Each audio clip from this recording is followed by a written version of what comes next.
श्रीशिवाष्टोत्तरशतनामस्तोत्रम्। शिवो महेश्वरः शम्भुः पिनाकी शशिशेखरः, वामदेवो विरूपाक्षः कपर्दी नीललोहितः, शङ्करः शूलपाणिश्च खड्वाङ्गो विष्णुवल्लभः, शिपिविष्टोऽम्बिकानाथः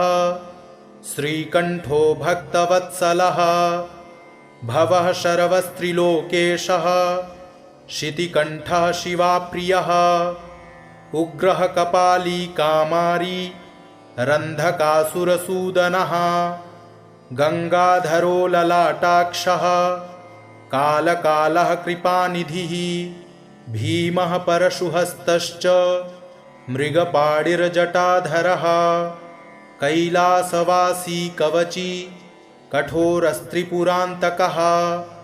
वृषाङ्को वृषभारूढो भस्मोद्धूलितविग्रहः, सामप्रियः स्वरमयस्त्रयीमूर्तिरनीश्वरः, सर्वज्ञः परमात्मा च सोमसूर्याग्निलोचनः, हविर्यज्ञमयः सोमः पञ्चवक्त्रः सदाशिवः, विश्वेश्वरो वीरभद्रो गणनाथः प्रजापतिः, हिरण्यरेता दुर्धर्षो गिरीशो गिरिशो नघः, भुजङ्गभूषणो गर्भो गिरिधन्वा गिरिप्रियः, कृत्तिवासाः पुरारातिर्भगवान् प्रमथाधिपः, मृत्युञ्जयः सूक्ष्मतनुर्जगद्व्यापी जगद्गुरुः, व्योमकेशो महासेन जनकश्चारुविक्रमः, रुद्रो भूतपतिस्थाणु रहिर्बुध्न्यो दिगम्बरः, अष्टमूर्तिरनेकात्मा सात्विकः शुद्धविग्रहः, शाश्वतः खण्डपरशु रजः पाशविमोचनः, मृडः पशुपतिर्देवो महादेवो व्ययो हरिः, पूषदन्तभदव्यग्रो दक्षाध्वरहरो हरः, भगनेत्रभिदव्यक्तः सहस्राक्षः सहस्रपात्, अपवर्गप्रदोऽनन्तस्तारकः परमेश्वरः, शिवो महेश्वरः शम्भुः पिनाकी शशिशेखरः, वामदेवो विरूपाक्षः कपर्दी नीललोहितः, शङ्करः शूलपाणिश्च खड्वाङ्गो विष्णुवल्लभः, शिपिविष्टोऽम्बिकानाथः श्रीकण्ठो भक्तवत्सलः, भवः शर्वस्त्रिलोकेशः शितिकण्ठः शिवाप्रियः, उग्रः कपाली कामारी रन्धकासुरसूदनः, गङ्गाधरो ललाटाक्षः कालकालः कृपानिधिः, भीमः परशुहस्तश्च मृगपाणिर्जटाधरः, कैलासवासी कवची कठोरस्त्रिपुरान्तकः, वृषाङ्को वृषभारूढो भस्मोद्धूलितविग्रहः, सामप्रियः स्वरमयस्त्रयीमूर्तिरनीश्वरः, सर्वज्ञः परमात्मा च सोमसूर्याग्निलोचनः, हविर्यज्ञमयः सोमः पञ्चवक्त्रः सदाशिवः, विश्वेश्वरो वीरभद्रो गणनाथः प्रजापतिः,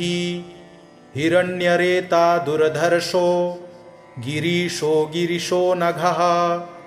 भुजङ्गभूषणो गर्भो गिरिधन्वा गिरिप्रियः, कृत्तिवासाः पुरारातिर्भगवान् प्रमथाधिपः, मृत्युञ्जयः सूक्ष्मतनुर्जगद्व्यापी जगद्गुरुः, व्योमकेशो महासेन जनकश्चारुविक्रमः, रुद्रो भूतपतिस्थाणु रहिर्बुध्न्यो दिगम्बरः, अष्टमूर्तिरनेकात्मा सात्विकः शुद्धविग्रहः शाश्वतः खण्डपरशु रजः पाशविमोचनः मृडः पशुपतिर्देवो महादेवो व्ययो हरिः पूषदन्तभदव्यग्रो दक्षाध्वरहरो हरः भगनेत्रभिदव्यक्तः सहस्राक्षः सहस्रपात् अपवर्गप्रदोऽनन्तस्तारकः परमेश्वरः शिवो महेश्वरः शम्भुः पिनाकी शशिशेखरः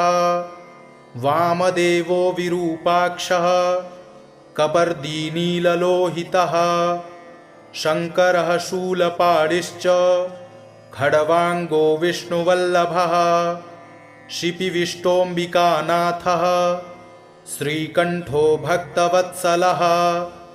भवः शर्वस्त्रिलोकेशः शितिकण्ठः शिवाप्रियः उग्रः कपाली कामारी रन्धकासुरसूदनः गङ्गाधरो ललाटाक्षः कालकालः कृपानिधिः भीमः परशुहस्तश्च मृगपाणिर्जटाधरः कैलासवासी कवची कठोरस्त्रिपुरान्तकः वृषाङ्को वृषभारूढो भस्मोद्धूलितविग्रहः सामप्रियः स्वरमयस्त्रयीमूर्तिरनीश्वरः सर्वज्ञः परमात्मा च सोमसूर्याग्निलोचनः हविर्यज्ञमयः सोमः पञ्चवक्त्रः सदाशिवः विश्वेश्वरो वीरभद्रो गणनाथः प्रजापतिः हिरण्यरेता दुर्धर्षो गिरीशो गिरिशो नघः भुजङ्गभूषणो गर्भो गिरिधन्वा गिरिप्रियः कृत्तिवासाः पुरारातिर्भगवान् प्रमथाधिपः मृत्युञ्जयः सूक्ष्मतनुर्जगद्व्यापी जगद्गुरुः व्योमकेशो महासेन जनकश्चारुविक्रमः रुद्रो भूतपतिस्थाणु रहिर्बुध्न्यो दिगम्बरः अष्टमूर्तिरनेकात्मा सात्विकः शुद्धविग्रहः शाश्वतः खण्डपरशु रजः पाशविमोचनः मृडः पशुपतिर्देवो महादेवो व्ययो हरिः पूषदन्तभदव्यग्रो दक्षाध्वरहरो हरः भगनेत्रभिदव्यक्तः सहस्राक्षः सहस्रपात् अपवर्गप्रदोऽनन्तस्तारकः परमेश्वरः शिवो महेश्वरः शम्भुः पिनाकी शशिशेखरः वामदेवो विरूपाक्षः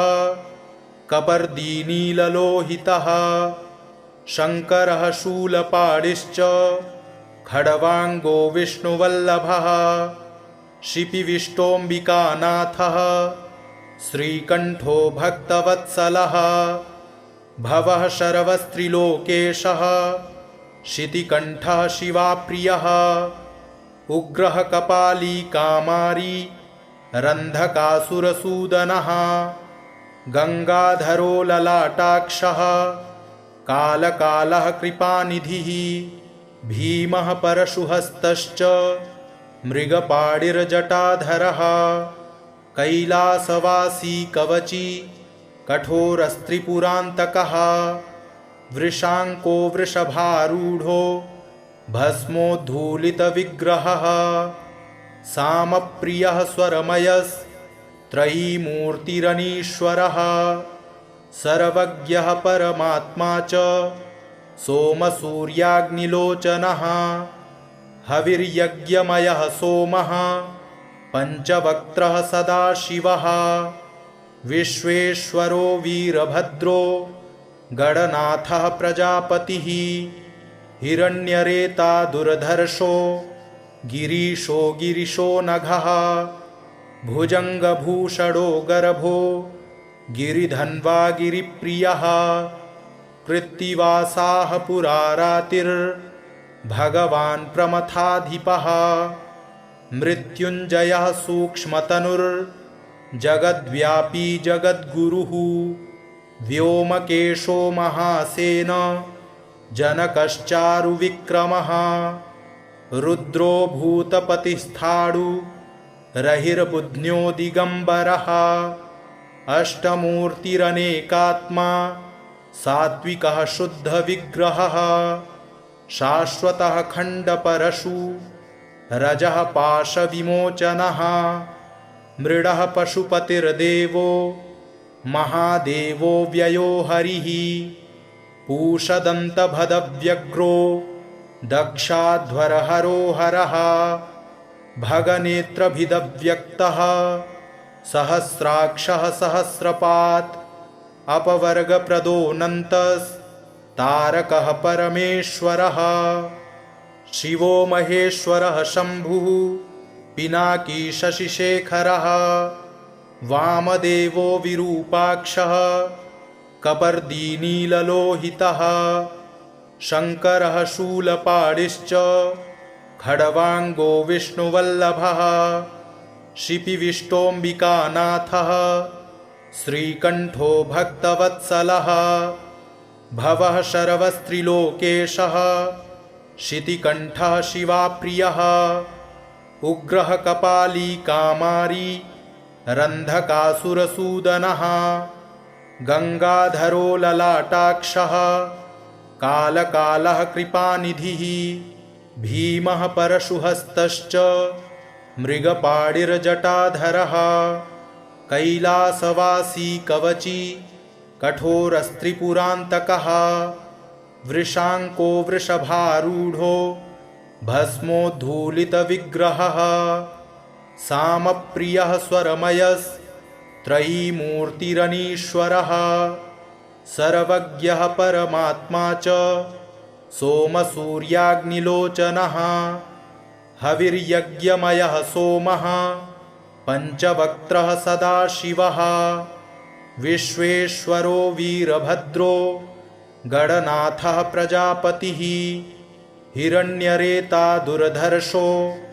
गिरीशो गिरिशो नघः भुजङ्गभूषणो गर्भो गिरिधन्वा गिरिप्रियः कृत्तिवासाः पुरारातिर्भगवान् प्रमथाधिपः मृत्युञ्जयः सूक्ष्मतनुर्जगद्व्यापी जगद्गुरुः व्योमकेशो महासेन जनकश्चारुविक्रमः रुद्रो भूतपतिस्थाणु रहिर्बुध्न्यो दिगम्बरः अष्टमूर्तिरनेकात्मा सात्विकः शुद्धविग्रहः शाश्वतः खण्डपरशु रजः पाशविमोचनः मृडः पशुपतिर्देवो महादेवो व्ययो हरिः पूषदन्तभदव्यग्रो दक्षाध्वरहरो हरः भगनेत्रभिदव्यक्तः सहस्राक्षः सहस्रपात् अपवर्गप्रदोऽनन्तस्तारकः परमेश्वरः शिवो महेश्वरः शम्भुः पिनाकी शशिशेखरः वामदेवो विरूपाक्षः कपर्दीनीललोहितः शङ्करः शूलपाणिश्च खड्वाङ्गो विष्णुवल्लभः शिपिविष्टोऽम्बिकानाथः श्रीकण्ठो भक्तवत्सलः भवः शर्वस्त्रिलोकेशः शितिकण्ठः शिवाप्रियः उग्रः कपाली कामारी रन्धकासुरसूदनः गङ्गाधरो ललाटाक्षः कालकालः कृपानिधिः भीमः परशुहस्तश्च मृगपाणिर्जटाधरः कैलासवासी कवची कठोरस्त्रिपुरान्तकः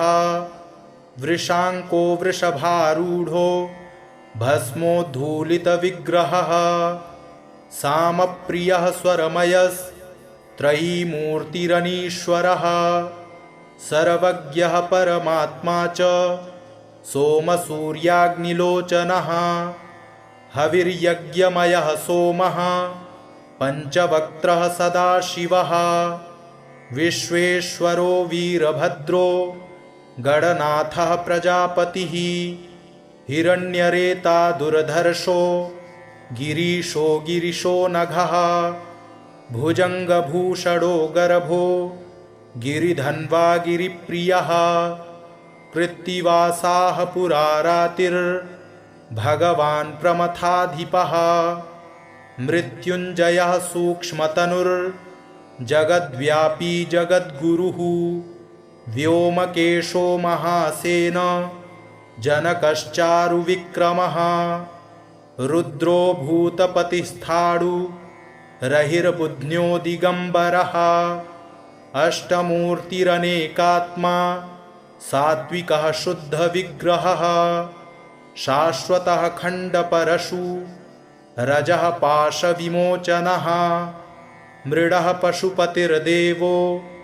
महादेवो व्ययो हरिः पूषदन्तभदव्यग्रो दक्षाध्वरहरो हरः भगनेत्रभिदव्यक्तः सहस्राक्षः सहस्रपात् अपवर्गप्रदोऽनन्तस्तारकः परमेश्वरः शिवो महेश्वरः शम्भुः पिनाकी शशिशेखरः वामदेवो विरूपाक्षः कपर्दीनीललोहितः शङ्करः शूलपाणिश्च खड्वाङ्गो विष्णुवल्लभः शिपिविष्टोऽम्बिकानाथः श्रीकण्ठो भक्तवत्सलः भवः शर्वस्त्रिलोकेशः शितिकण्ठः शिवाप्रियः उग्रः कपाली कामारी रन्धकासुरसूदनः गङ्गाधरो ललाटाक्षः कालकालः कृपानिधिः भीमः परशुहस्तश्च मृगपाणिर्जटाधरः कैलासवासी कवची कठोरस्त्रिपुरान्तकः वृषाङ्को वृषभारूढो भस्मोद्धूलितविग्रहः सामप्रियः स्वरमयस्त्रयीमूर्तिरनीश्वरः सर्वज्ञः परमात्मा च सोमसूर्याग्निलोचनः हविर्यज्ञमयः सोमः पञ्चवक्त्रः सदाशिवः विश्वेश्वरो वीरभद्रो गणनाथः प्रजापतिः हिरण्यरेता दुर्धर्षो गिरीशो गिरिशो नघः भुजङ्गभूषणो गर्भो गिरिधन्वा गिरिप्रियः कृत्तिवासाः पुरारातिर्भगवान् प्रमथाधिपः मृत्युञ्जयः सूक्ष्मतनुर्जगद्व्यापी जगद्गुरुः व्योमकेशो महासेन जनकश्चारुविक्रमः रुद्रो भूतपतिस्थाणु रहिर्बुध्न्यो दिगम्बरः अष्टमूर्तिरनेकात्मा सात्विकः शुद्धविग्रहः शाश्वतः खण्डपरशु रजः पाशविमोचनः मृडः पशुपतिर्देवो महादेवो व्ययो हरिः पूषदन्तभदव्यग्रो दक्षाध्वरहरो हरः भगनेत्रभिदव्यक्तः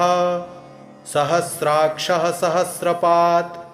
अपवर्गप्रदोऽनन्तस्तारकः परमेश्वरः शिवो महेश्वरः शम्भुः पिनाकी शशिशेखरः वामदेवो विरूपाक्षः कपर्दीनीललोहितः शङ्करः शूलपाणिश्च खड्वाङ्गो विष्णुवल्लभः शिपिविष्टोऽम्बिकानाथः श्रीकण्ठो भक्तवत्सलः भवः शर्वस्त्रिलोकेशः शितिकण्ठः शिवाप्रियः उग्रः कपाली कामारी रन्धकासुरसूदनः गङ्गाधरो ललाटाक्षः कालकालः कृपानिधिः भीमः परशुहस्तश्च मृगपाणिर्जटाधरः कैलासवासी कवची कठोरस्त्रिपुरान्तकः वृषाङ्को वृषभारूढो भस्मोद्धूलितविग्रहः सामप्रियः स्वरमयस्त्रयीमूर्तिरनीश्वरः सर्वज्ञः परमात्मा च सोमसूर्याग्निलोचनः हविर्यज्ञमयः सोमः पञ्चवक्त्रः सदाशिवः विश्वेश्वरो वीरभद्रो गणनाथः प्रजापतिः हिरण्यरेता दुर्धर्षो गिरीशो नघः भुजङ्गभूषणो गर्भो गिरिधन्वा गिरिप्रियः कृत्तिवासाः पुरारातिर्भगवान् प्रमथाधिपः मृत्युञ्जयः सूक्ष्मतनुर्जगद्व्यापी जगद्गुरुः व्योमकेशो महासेन जनकश्चारुविक्रमः रुद्रो भूतपतिस्थाणु रहिर्बुध्न्यो दिगम्बरः अष्टमूर्तिरनेकात्मा सात्विकः शुद्धविग्रहः शाश्वतः खण्डपरशु रजः पाशविमोचनः मृडः पशुपतिर्देवो महादेवो व्ययो हरिः पूषदन्तभदव्यग्रो दक्षाध्वरहरो हरः भगनेत्रभिदव्यक्तः सहस्राक्षः सहस्रपात् अपवर्गप्रदोऽनन्तस्तारकः परमेश्वरः शिवो महेश्वरः शम्भुः पिनाकी शशिशेखरः वामदेवो विरूपाक्षः कपर्दीनीललोहितः शङ्करः शूलपाणिश्च खड्वाङ्गो विष्णुवल्लभः शिपिविष्टोऽम्बिकानाथः श्रीकण्ठो भक्तवत्सलः भवः शर्वस्त्रिलोकेशः शितिकण्ठः शिवाप्रियः उग्रः कपाली कामारी रन्धकासुरसूदनः गङ्गाधरो ललाटाक्षः कालकालः कृपानिधिः भीमः परशुहस्तश्च मृगपाणिर्जटाधरः कैलासवासी कवची कठोरस्त्रिपुरान्तकः वृषाङ्को वृषभारूढो भस्मोद्धूलितविग्रहः सामप्रियः स्वरमयस्त्रयीमूर्तिरनीश्वरः सर्वज्ञः परमात्मा च सोमसूर्याग्निलोचनः हविर्यज्ञमयः सोमः पञ्चवक्त्रः सदाशिवः विश्वेश्वरो वीरभद्रो गणनाथः प्रजापतिः हिरण्यरेता दुर्धर्षो गिरीशो नघः भुजङ्गभूषणो गर्भो गिरिधन्वा गिरिप्रियः कृत्तिवासाः पुरारातिर्भगवान् प्रमथाधिपः मृत्युञ्जयः सूक्ष्मतनुर्जगद्व्यापी जगद्गुरुः व्योमकेशो महासेन जनकश्चारुविक्रमः रुद्रो भूतपतिस्थाणु रहिर्बुध्न्यो दिगम्बरः अष्टमूर्तिरनेकात्मा सात्विकः शुद्धविग्रहः शाश्वतः खण्डपरशु रजः पाशविमोचनः मृडः पशुपतिर्देवो महादेवो व्ययो हरिः पूषदन्तभदव्यग्रो दक्षाध्वरहरो हरः भगनेत्रभिदव्यक्तः सहस्राक्षः सहस्रपात् अपवर्गप्रदोऽनन्तस्तारकः परमेश्वरः शिवो महेश्वरः शम्भुः पिनाकी शशिशेखरः वामदेवो विरूपाक्षः कपर्दी नीललोहितः शङ्करः शूलपाणिश्च खड्वाङ्गो विष्णुवल्लभः शिपिविष्टोऽम्बिकानाथः श्रीकण्ठो भक्तवत्सलः भवः शर्वस्त्रिलोकेशः शितिकण्ठः शिवाप्रियः उग्रः कपाली कामारी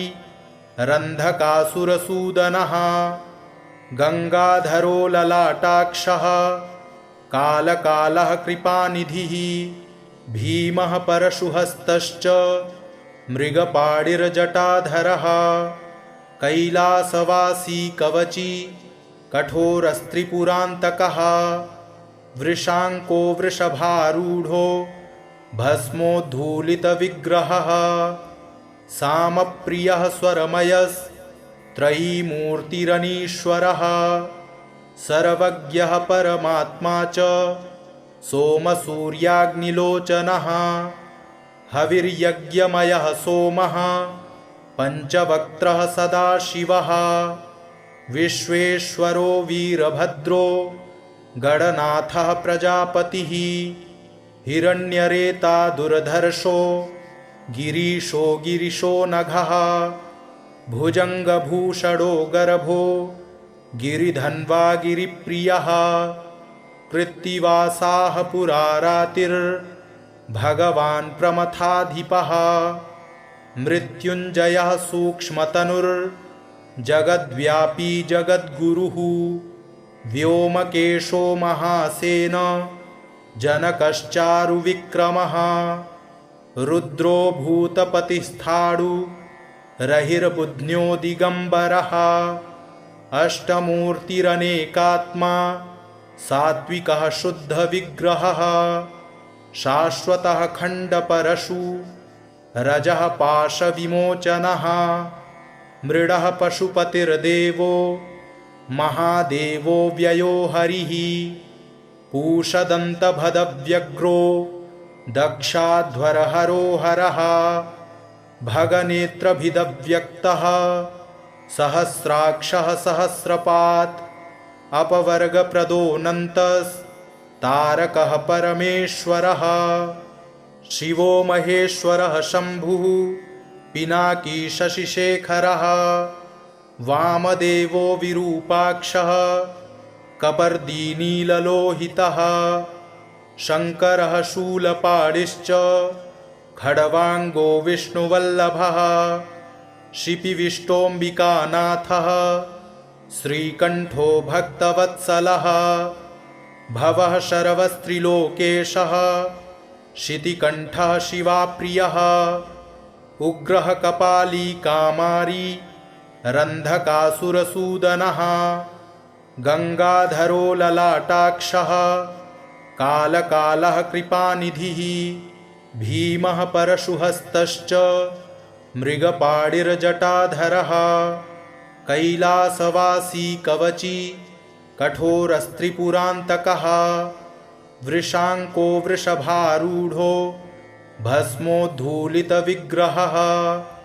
सामप्रियः स्वरमयस्त्रयीमूर्तिरनीश्वरः सर्वज्ञः परमात्मा च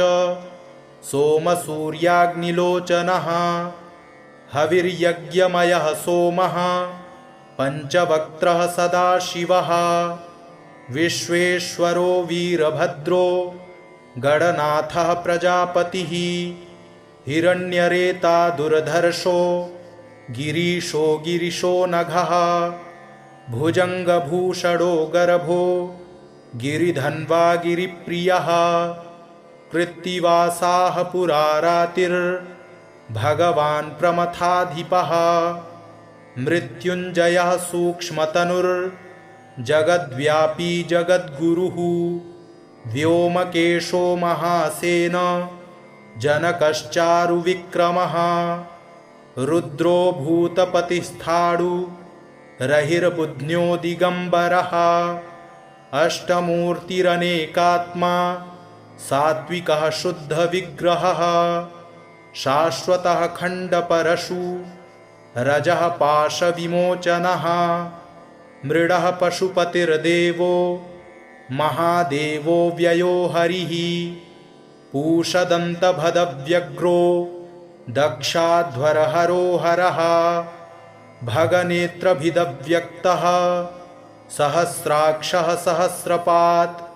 अपवर्गप्रदोऽनन्तस्तारकः परमेश्वरः। इति श्री शिवाष्टोत्तरशतनामस्तोत्रम् सम्पूर्णम्।